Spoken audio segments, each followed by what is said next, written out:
It took 3 bullets to destroy a country. 1:05 p.m., April 9th, 1948. A man steps out of his office in downtown Bogotá for lunch. He is the most loved man in the nation, and he is the most hated. He takes a breath of the cool Andean air, turns to a friend, and smiles. A moment later, he is bleeding out on the concrete, and before his blood even dries, the capital city of Colombia will cease to be a city and become a slaughterhouse. This wasn't just an assassination. It was the match that lit a fire that would burn for 10 years. To understand why a city would tear itself apart over one man, you have to understand who Jorge Eliécer Gaitán was. He wasn't just a politician. In the eyes of the Colombian elite, he was a dangerous radical, a threat to their centuries of power. But to the poor, to the workers, the shoeless, and the hungry, he was a messiah.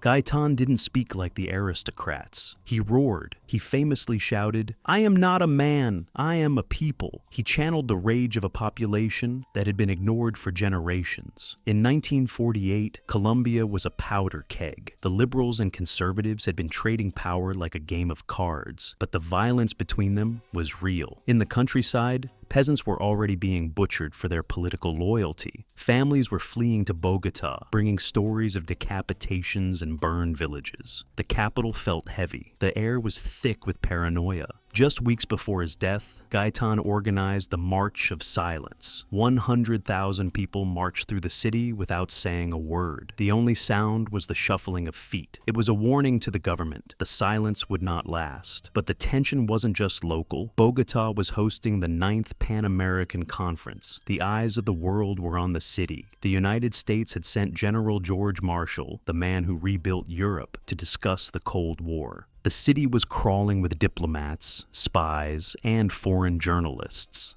And unknown to many, there were other visitors in town too. 2 young students from Cuba had traveled to Colombia to protest the conference. One of them was a young law student named Fidel Castro.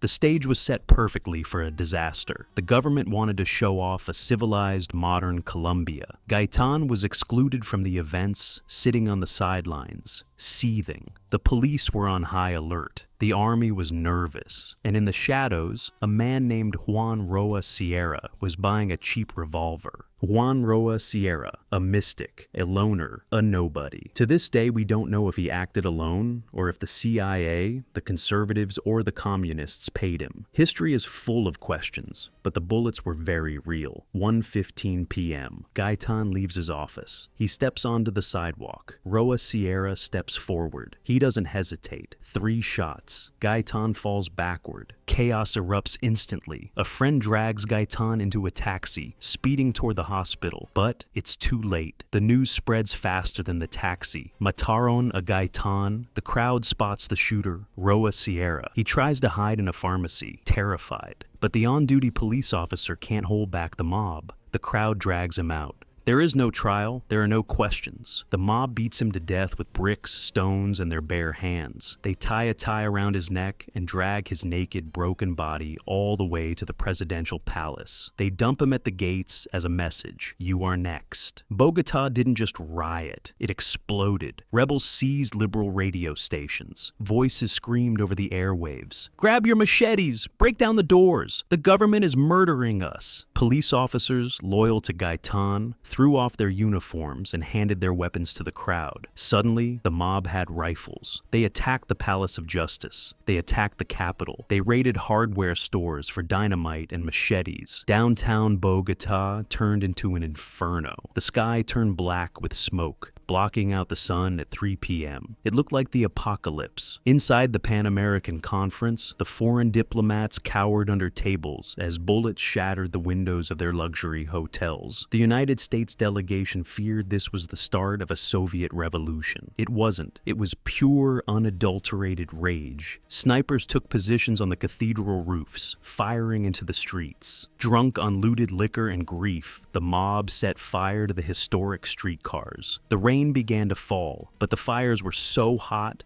that the water evaporated before it hit the ground. President Ospina Perez hid in the presidential palace, surrounded by tanks. His advisors told him to flee. He refused, famously saying, "Better a dead president than a fugitive president." As night fell, the looting turned frantic. But the army was regrouping. Tanks rolled down the narrow colonial streets. Soldiers were ordered to shoot to kill. By the time the sun rose on April 10th, the center of Bogotá was gone. Churches, libraries, and government buildings were reduced to blackened shells. The death toll was impossible to count. The government said hundreds. The people knew it was thousands. 3,000 dead in less than 24 hours. The rain washed the blood into the sewers, but the stain would never leave. The fires in Bogotá eventually burned out. But the fire in the country was just starting. The Bogotazo was the opening shot of La Violencia, the violence, a decade-long civil war that would claim 200,000 lives. Peasants fled the city for the mountains, forming armed groups that would eventually become the modern guerrilla movements like the FARC.